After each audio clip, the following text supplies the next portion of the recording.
get this, the truth might come out because Ben Whittaker, I've seen, is actually being ordered to show proof of an injury. I don't know if that's something that they can actually request or something that he might be forced to do. Maybe they need to do a rematch WWE style in the Hell in a Cell so this crap doesn't happen again.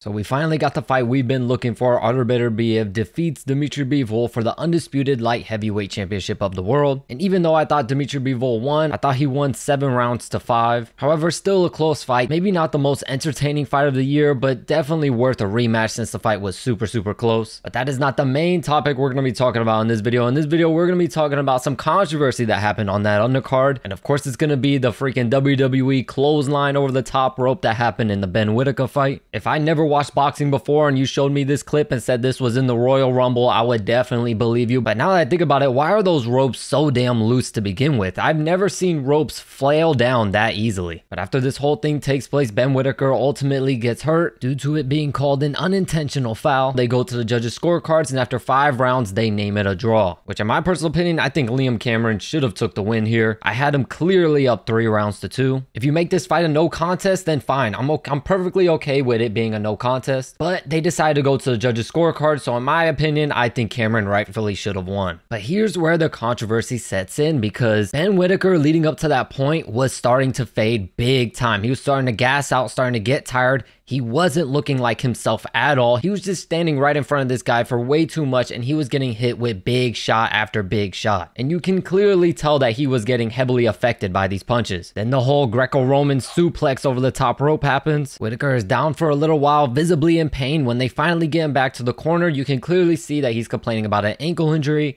So they removed the shoe off of his foot. But then the weird thing is, I also heard reports saying that his knee was messed up, not his ankle. So I'm not sure if that's true or not. But honestly, it makes things look even more suspect if he's initially complaining about the ankle and then changes it up and says it's his knee. And every time I look at a replay from another angle, I hate to say it, but it honestly looks like Ben Whittaker threw himself over the top rope. If you see, they are very chest to chest, close up. And then you can see once they get to the ropes, you can see that separation where it looks like Ben is almost throwing himself backwards. And it makes it even weirder when they show the replay and you see that there's nowhere Ben Whittaker twists his ankle, twists his knee, twists anything or hurts anything. He didn't even hit it on the canvas on the way down. So now there's people speculating, saying that one of the guys that came up to help them twisted his ankle to hurt him on purpose. I don't think that's the case at all. You know, I'm not in Ben Whittaker's body, so maybe he got hurt, maybe he didn't, I don't know. But in my personal opinion, watching the footage, I honestly, to me, looks like Ben Whittaker was looking for a way out,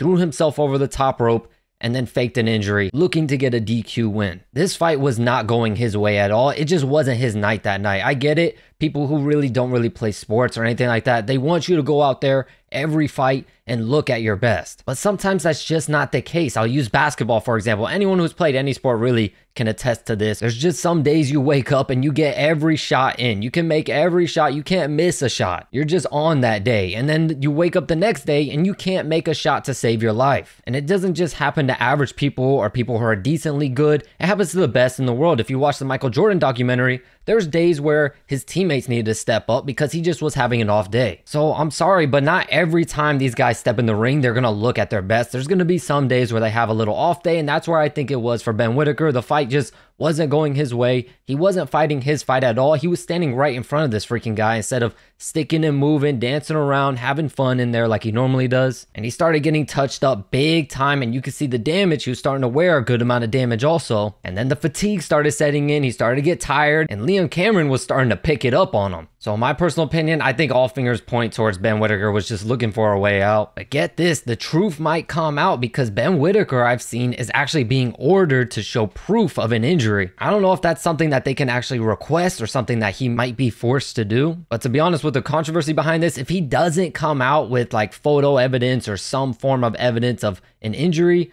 I'm sure a lot of people are going to be debating on whether he was faking an injury or not. But I'm curious to see what y'all think about this whole situation. Feel free to let me know whether you agree, whether you disagree. And regardless, they need to fix these damn ropes and make them a little bit tighter. There's no way they should be that loose. Shit, maybe they need to do a rematch WWE style in the Hell in a Cell so this crap doesn't happen again. But feel free to let me know your thoughts in the comments down below. As always, thank you all so much for the support, and I'll catch you in the next video.